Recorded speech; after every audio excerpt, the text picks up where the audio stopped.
এই প্রথমবার টাকা দিয়ে বাঁশ কিনে খেয়েছি, কিন্তু খেতে অসম্ভব রকমের মজা ছিল।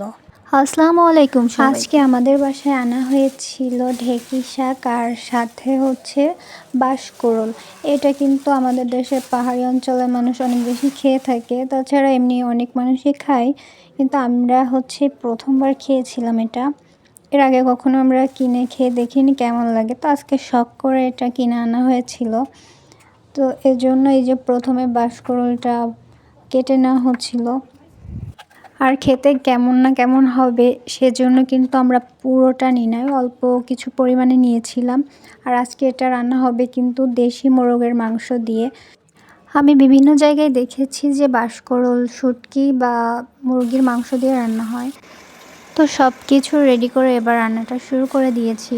তো প্রথমে ভয়ও লাগছিল মনে, আসলে কেমন না কেমন লাগবে খেতে, আগে যেহেতু কখনো খাইনি। তো সব কিছু মিলে আলহামদুলিল্লাহ খুবই মজা হয়েছিল। এই যে আমার রান্না কিন্তু কমপ্লিট। এবার মাংসটা নামিয়ে নিচ্ছি আমি। তো ফার্স্ট টাইম অভিজ্ঞতা শেয়ার করলাম। সবাই ভালো থাকবেন। আল্লাহ হাফেজ।